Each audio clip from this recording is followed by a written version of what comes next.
Lalu apa yang harus kita lakukan? Kembali kepada Allah. Allah ketika nurunkan bala, ketika nurunkan musibah, Allah itu ingin kita balik. Kita sadar. Kalau bicara COVID-19, nikmatani maghbunun fihima katsirun minan nas. Ada dua nikmat yang manusia lalai, lengah, dan mungkin tidak memandang itu nikmat. As-sihhatu wal faragh.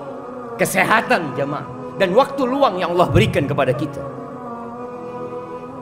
Gunakan kesehatan yang Allah berikan untuk mengabdi kepada Allah Azza wa Jalla. Tatkala kita melihat orang-orang tertimpa musibah, seharusnya kita berpikir, kita pun bisa tertimpa musibah tersebut. Kita tidak lebih baik dari mereka. Namun kebanyakan orang dikasih musibah, dikasih azab berulang kali. Sekarang kita melihat dengan mata kita.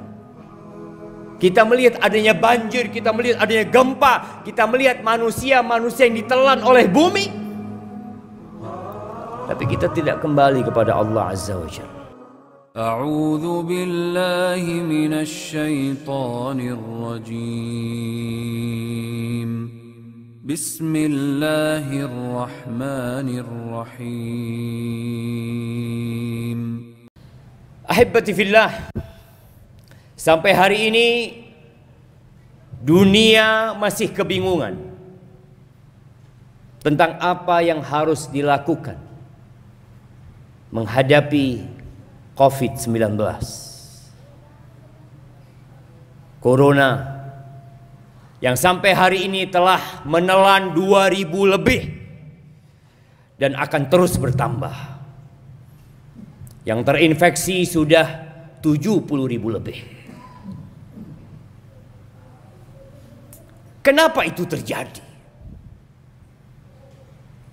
Apa sebenarnya yang harus dilakukan oleh manusia?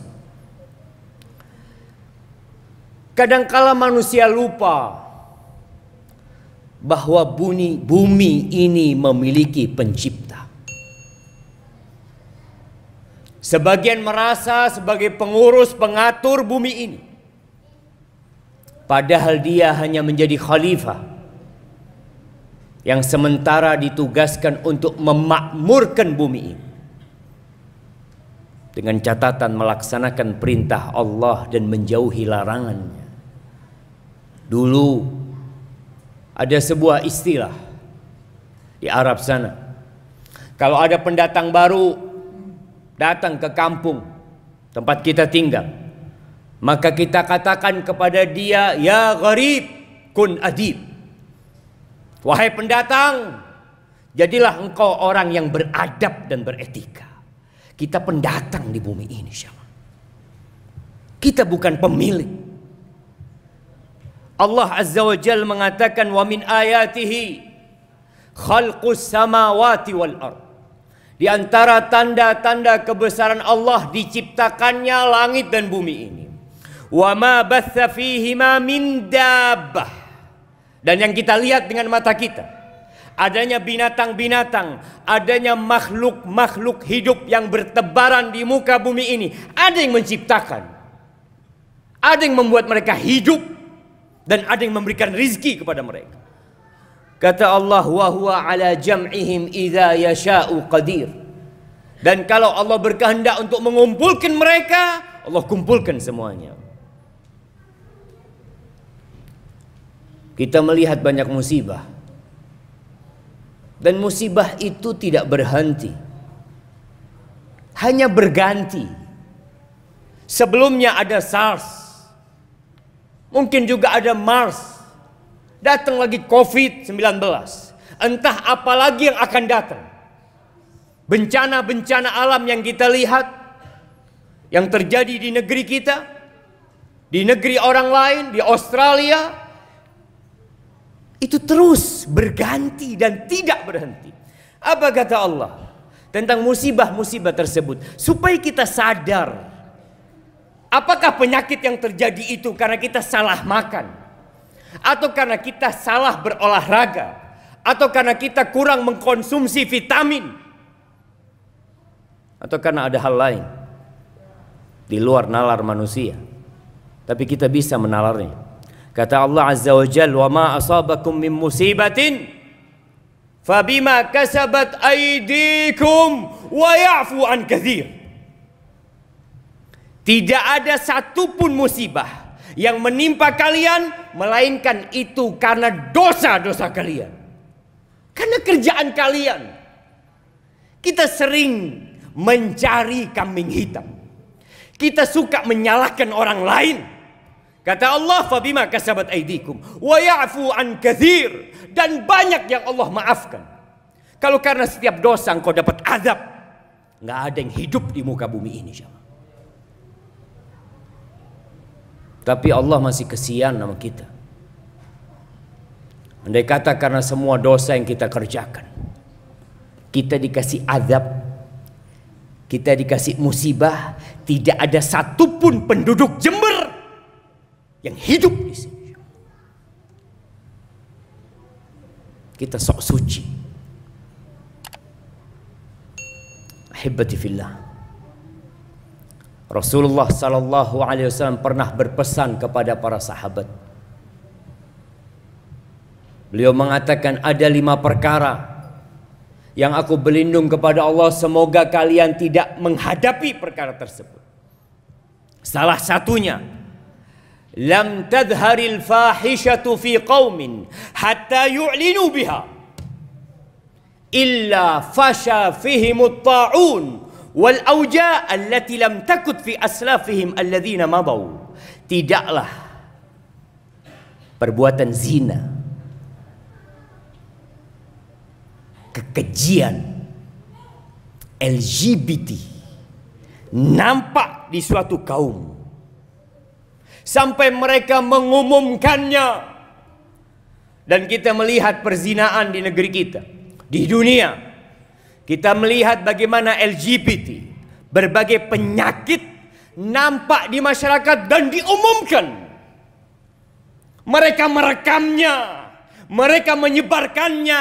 Ada suami yang menjual istrinya. Ada tempat-tempat yang memang diperuntukkan untuk mengumumkan perzinaan tersebut. Kalau itu terjadi, dan Nabi SAW berlindung kepada Allah jangan sampai kita mendapati hari itu, maka hari itu akan menjadi hari yang gelap buat kita. Walaupun matahari masih terbit dari ufuk timur, apa yang akan terjadi? Akan Allah tebarkan ke mereka penyakit-penyakit, wabah-wabah yang belum ada di umat-umat sebelumnya. Dan itu sudah terjadi, tapi kita tidak menyadari. Beberapa hari yang lalu, banyak anak-anak muda yang merayakan Valentine. Pada malam itu, bapak-bapak tahu betapa larisnya kondom diperjualbelikan. Berapa banyak anak-anak kuliah, anak-anak muda yang kemudian terjerumus ke dalam seks bebas, dan orang tuanya diam kadang-kala. Ahibati fillah. Lalu apa yang harus kita lakukan? Kembali kepada Allah. Allah ketika nurunkan bala, ketika nurunkan musibah, Allah itu ingin kita balik. Kita sadar. Kalau bicara COVID-19, nikmatani maghbunun fihima katsirun minan nas. Ada 2 nikmat yang manusia lalai, lengah, dan mungkin tidak memandang itu nikmat. As-sihhatu wal faragh. Kesehatan, jemaah, dan waktu luang yang Allah berikan kepada kita.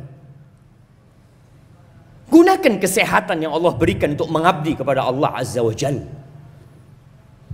Tatkala kita melihat orang-orang tertimpa musibah, seharusnya kita berpikir, kita pun bisa tertimpa musibah tersebut. Kita tidak lebih baik dari mereka. Namun kebanyakan orang dikasih musibah, dikasih azab berulang kali. Sekarang kita melihat dengan mata kita. Kita melihat adanya banjir, kita melihat adanya gempa, kita melihat manusia-manusia yang ditelan oleh bumi. Tapi kita tidak kembali kepada Allah Azza wa Jalla. Allah mengatakan walau anna ahlal qura amanu wattaqau. Andai kata penduduk negeri itu beriman dan bertakwa. Iman bukan di KTP. Iman bukan di status. Iman di hati yang diucapkan dengan lisan, yang dipraktekkan dengan raga kita. Dan bertakwa, meninggalkan larangan-larangan Allah Azza wa Jalla. Allah ketika melarang bukan karena Allah bakhil dengan larangan tersebut, karena Allah sayang dengan kita. Andai kata penduduk negeri itu beriman dan bertakwa, apa yang akan terjadi? La fatahna alaihim barakat minas sama'i wal ard. Allah akan bukakan pintu-pintu berkah dari langit dan dari bumi. Walakin kadzabu, tapi mereka ingkar. Mereka mendustakan. Mereka sibuk dengan dunia mereka. Mereka sibuk dengan syahwat mereka. Tidak kenal halal haram. Yang ada nafsu perutnya dan yang di bawah perutnya.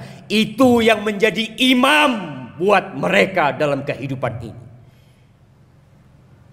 Seperti tour leader yang mengantarkan ke tempat-tempat kemaksiatan kadangkala, itu nafsu dia. Itu yang menjadi pemimpin dia dalam kehidupan ini. Lalu apa yang akan terjadi dengan mereka?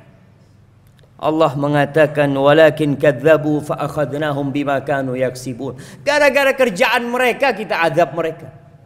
Allah tidak pernah menzalimin hambanya. Lalu Allah mengatakan afa amina ahlul qura an ya'tiyahum ba'suna bayatan wa hum naimun. Apakah penduduk negeri itu merasa aman dari azab Allah? Yang azab itu bisa datang tatkala antum tidur di malam hari. Berapa banyak negeri-negeri yang hilang, mereka tidur di malam hari. Tahu-tahu negeri itu terkena penyakit. Lalu Allah katakan awa amina ahlul qura an ya'tiyahum ba'suna duhan wa hum yal'abun. Mereka merasa aman. Azab Allah bisa datang kepada mereka di waktu duha, tatkala mereka sibuk dengan pekerjaan mereka. Tatkala mereka sedang bermain-main. Allah mengatakan afa aminu makrallah fala ya'manu makrallah illal qaumul khasirun. Apakah mereka merasa aman dari makar Allah? Allah melihat tatkala kita berbuat dosa. Malaikat-malaikat Allah menyaksikan tatkala kita berbuat dosa.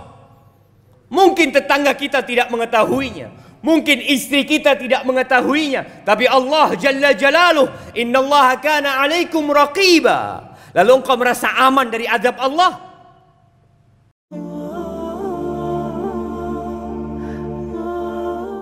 Ada istri-istri yang tahu diri dia. Dia tidak ingin membebani orang tuanya yang sudah melahirkan dia. Dia tidak ingin orang tuanya juga sedih dengan kesedihan dia. Cukup sudah ibunya merawat dia. Cukup sudah orang tuanya lelah mencarikan suami buat dia. Cukup sudah. Maka tuh